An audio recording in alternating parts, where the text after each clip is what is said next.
Ya, assalamualaikum sobat sekalian, bertemu kembali dengan TMC Blog. Kini adalah saatnya kita untuk nyobain motor barunya HM, yaitu di all new Honda PCX. Which is, teman-teman sekalian ada yang bilang bahwa ini adalah PCX 160. Karena memang kubikasi mesinnya udah bilang baru. Banyak banget yang udah baru. Kita bisa lihat di vlog sebelumnya. Hadir kayak mesinnya yang baru, yang overbore, terus habis itu traction control khusus yang PCX yang ABS ini. Tapi kita akan cobain sekarang reading feel-nya langsung bagaimana di di track safety riding-nya Astra Honda Motor di daerah Delta Mas ini. Namun saya mau ajak teman-teman dulu sekarang untuk lihat seperti apa riding ergonomi dari PCX 160 ini ya. Seperti kita bisa lihat di sini pada saat saya naik ke atas, teman-teman bisa lihat bahwa dengan kaki saya yang berapa ya, 75 cm masih sedikit jinjit, namun karena bobotnya hanya 130 kg, motor ini boleh dibilang cukup bisa di manage gitu ya, bobotnya, jadi kanan kiri masih tetap bisa oke kalau menurut saya. Lalu teman-teman bisa lihat di sini ya, reading ergonomi standarnya kayak begini ya. Reading ergonomi standarnya kita bisa lihat kaki santai dengan handlebar yang cukup tinggi sehingga handlebarnya bisa oke banget, bisa tinggi. Dan ini memang karakter dari comfort salon yang bisa dipakai buat harian, bisa dipakai buat jarak dekat, dan bahkan bisa dipakai untuk touring. Jadi itu teman-teman sekalian. Nah, salah satu perubahan besar di sisi segitiga ergonomi adalah ketika kita bisa melihat reading ergonomi touringnya dengan kaki selonjoran. Kalau saya sih kakinya bisa full selonjoran. Kalau teman-teman sekalian yang mungkin rada panjang, tungkai kakinya mungkin agak sedikit lebih nekuk ya, gitu ya. Cuman kalau saya sih udah boleh bilang cukup oke. Dan untuk PCX 160 ini desain dari tapak di sebelah ujungnya itu sedikit lebih lebar sehingga dia bisa menyimpan semua sepatu saya di bagian dalam gitu. Jadi ini salah satu perbedaan dengan PCX 150 yang lalu. Jadi kayak gini gitu ya. Dan untuk pembonceng nanti kita akan lihat, saya akan lihat perlihatnya kepada teman-teman sekalian bagaimana posisi duduk dari pembonceng dengan footpad yang masih sama bentuknya. Kita bisa lihat di sini. Saya akan cobain ya.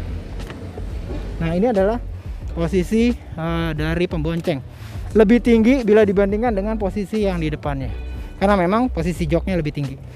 Untuk yang versi ABS ini hadir jok yang two tone depan belakang, dan ini yang depan sama belakang yang depan sedikit lebih lentur, kulitnya sedikit lebih lentur bila dibandingkan dengan yang belakang. Di belakang nggak terlalu lentur, tapi yang belakang sedikit lebih keset. Di belakang lebih sedikit keset, yang bagian depan kesetnya sedikit berkurang, tapi lenturnya mantap.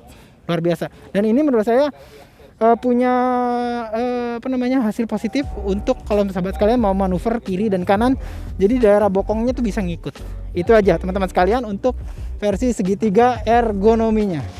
Langsung aja kita coba nyalain motor ini dan kita coba di track course-nya HM ini. Yuk, seperti apa feel HSTC-nya. Lain dari feel, kita juga akan lihat nanti hasil dari V-Box Performance dari Race Logic.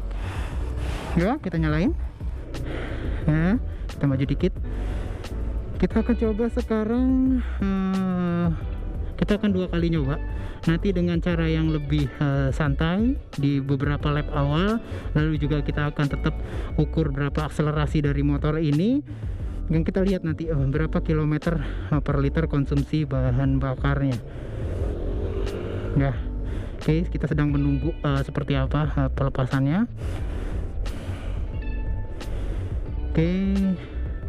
Biasanya teman-teman sekalian di PCX 150 yang lalu tuh ada kayak suara-suara yang atau noise yang kurang bagus, ini yang biasa disebut dengan gerdek.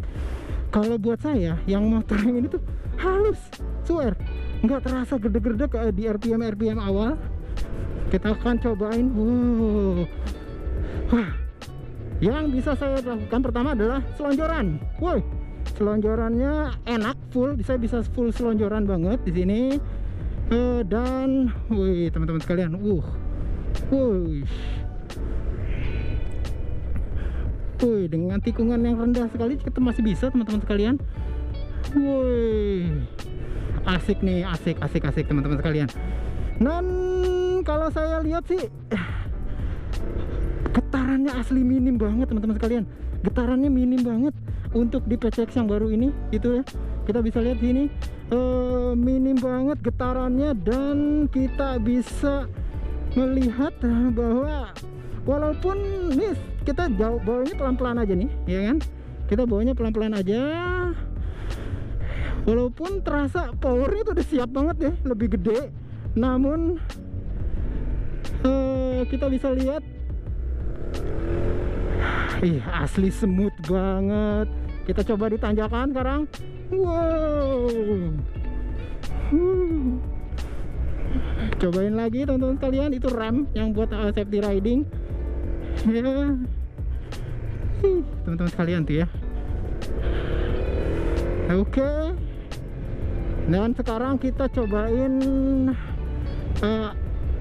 akselerasi dari nol teman-teman sekalian ya. Kita akan cobain seperti apa sih sebenarnya feel akselerasinya gitu ya. Kita akan cobain.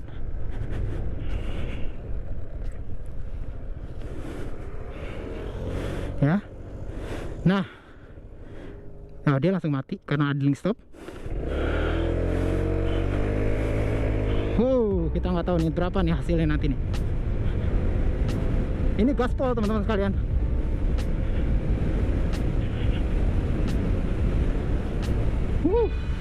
Sampai dari 8 tujuan. Kita lihat. Nah teman-teman sekalian, ini adalah hasil yang di-download dari RaceLogic. Yang ini adalah peta, ya petanya dari saat pengetesan, dan ini adalah hasil pengetesan akselerasi, dimana untuk 0 sampai 60 km per jam saya memperoleh angka 5,59 detik. Which is ini sebenarnya lebih cepat, hampir setengah detik dibandingkan dengan PCX 150 yang lama.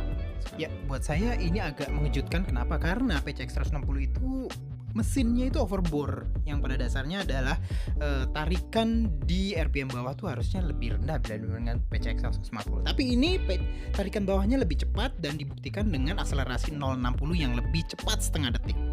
Cuman memang suspensi belakang terasa banget ini lebih empuk, lebih nyaman teman-teman sekalian untuk suspensi belakangnya. Kenapa? Karena ini banyak banget yang dilakukan oleh AHM, yaitu yang pertama adalah suspensinya diganti ya. Suspensinya diganti dengan dengan diameter spring yang lebih lebar. Terus habis itu pasti parameter springnya juga berubah. Setelah itu stroke-nya dinaikin ya, stroke dari jarak main dari suspensi dinaikin. Dan itu memang terasa banget sih kalau menurut saya sih. Kemana nih, belok ke sini. Terasa banget. Dan teman-teman bisa cek juga nanti bahwa dipakai nikung-nikung, terutama juga karena bannya yang cukup cukup lebar ya. Bannya yang cukup lebar ini membuat menurut saya itu nikung tuh lebih pede, karena memang traksinya jadi lebih besar teman-teman sekalian. Kita akan cobain lagi. Pada saat traction controlnya jalan terus itu. Sekarang kita akan coba ukur lagi akselerasinya dari awal.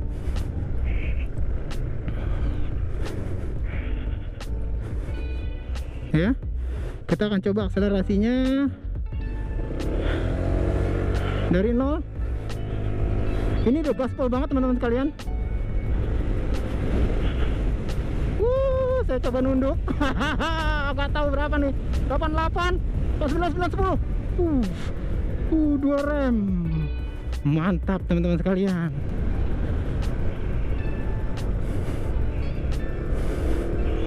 Hasilnya dari 32 sekarang. Kita akan lihat tadi langsung ke 90. Nggak tahu nih sekarang saya sampai berapa nih. 82, 90. Nggak tahu berapa tuh, 92. Mantap. Miringnya itu teman-teman sekalian. Dan suspensi belakangnya memang terasa lebih nyaman ya, terutama karena suspensinya ditambah. Terus habis itu kita bisa lihat kehadiran dari ban belakang dengan volume udara yang lebih tinggi, sehingga akan menyebabkan kayak yang kehadiran dia tuh sebagai ini juga bisa hadir juga sebagai sebuah suspensi gitu ya. Jadi apa ya ngomongnya ya, jadi ban itu bisa berlaku sebagai peredam ya, peredam dari guncangan ya, shock breaker pada dasarnya seperti itu teman-teman sekalian. Oke, lanjut lagi, mengakhiri lap keempat, satu lap lagi kita akan cobain. Itu kelihatan banget teman-teman sekalian pada saat nikung terus ngegeset gitu ya. Kenapa? Karena traction control itu bekerja gitu ya. Traction control itu bekerja yaitu dengan cara dia tuh mendeteksi ya speed ban depan dan speed ban belakang. Nah, kalau speed ban depan dan ban belakang itu dideteksi berbeda, maka komputer atau ECU memutuskan bahwa ini ada yang beda nih gitu dari traksi ban belakang, sehingga harus dibenerin traksinya, sehingga putaran ban belakang harus disamain dengan ban depan. Kayak misalkan kayak gini nih. Ya, teman-teman bisa lihat itu ada huruf T berkedip-kedip di situ, artinya HSTC sedang aktif. Wah, itu biasanya traction controlnya nyala gitu, dan itu tuh dia akan ngebenerin ban lu dengan cara mengubah variasi dari injeksi bahan bakar sehingga ban belakangnya jauh lebih pas nanti. Nah, itu cara kerja traction control, dan ini sebenarnya salah satu yang baru terutama di yang versi ABS seperti ini gitu. ABS-nya sendiri masih single channel, hanya ban belakang aja, sedangkan antara ban depannya masih belum ada ABS-nya. Cuman ada kayak hasil dari apa namanya itu, pembacaan speed sensornya. Oke, teman-teman sekalian, 36 km per liter ya, kayak gitu. Kita hadir sekarang mengakhiri dari proses tes ini gitu loh teman-teman sekalian. Yes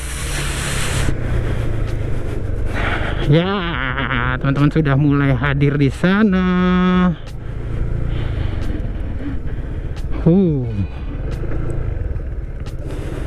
PCX ini boleh dibilang bener-bener sangat berubah teman-teman sekalian. Gak hanya bentuk fisiknya yang berubah ya, kalau menurut saya juga menghadirkan performa berubah. Gerdek-gerdek hilang, minim banget lah boleh bilang, asli hampir saya bilang ini bukan PCX yang lama nih, gerdek-gerdeknya hilang. Terus habis itu delivery powernya juga smooth, asli smooth banget.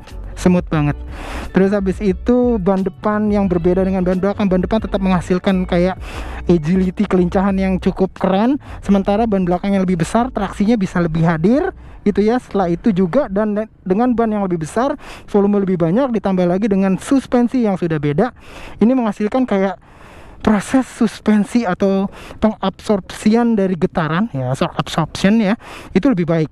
Suaranya juga menurut saya lebih oke ya, bila dibandingkan dengan PCX yang lama. Boleh bilang banyak banget perubahan yang hadir di PCX ini dan membuat motor ini jauh lebih keren. Nah, teman-teman sekalian, tadi sudah lihat bagaimana saya mulai mencoba segitiga ergonomi dari Honda PCX 160 yang baru ini. Lalu kita cobain juga di track seperti apa. Boleh dibilang memang feel powernya lebih ngisi sih. Delivery powernya itu lebih halus, kalau menurut saya bilang lebih halus bila dibandingkan dengan PCX 150 yang sebelumnya. Gerdeknya nggak ada sama sekali, swear nggak ada suara. Cuma mungkin ini kilometer masih rendah, tapi saya berharap pada saat kilometernya nanti lebih tinggi juga gerdeknya juga nggak ada. Saya yakin nggak ada, karena ada beberapa hal teknis yang berubah di PCX 160 ini, kayak misalkan tensionernya juga udah berubah, dan itu sepertinya adalah resep noise yang tidak mengenakan di PCX yang sebelumnya tidak ada di motor ini. Powernya lebih gede, konsumsi bahan bakarnya masih boleh ya, masih dapat 35. Tadi saya cuma 2 km ya, 2 sampai 3 km doang. 35 dan 3 dengan posisi motor dibejak habis, gasnya udah bener-bener full, itu masih dapat 35 km per liter. HSTC-nya bener-bener works banget. Ketika saya hadir slip ke kanan dan ke kiri, dia mencoba untuk melindungi saya di sini. Dia tuh mencoba membuat riding kita lebih aman dengan cara traksinya antara roda depan dengan roda belakang selalu disamakan oleh sistem HSTC ini. Tapi HSTC ini juga bisa dimatikan kalau sobat sekalian memang nggak suka. Tapi lebih baik jangan dimatikan, karena ini adalah fungsi yang menurut saya benar-benar berguna banget. Ya, luggage-nya atau bagasinya lebih lebar, lebih oke. Bagasi depan juga lebih oke. Ada ESP, lampunya lebih oke. Overall ini motor lebih bagus. Itu aja. Mudah-mudahan informasi yang bisa saya berikan bisa bermanfaat bagi sobat-sobat sekalian. Sampai bertemu di vlog dan review selanjutnya. Assalamualaikum warahmatullahi wabarakatuh.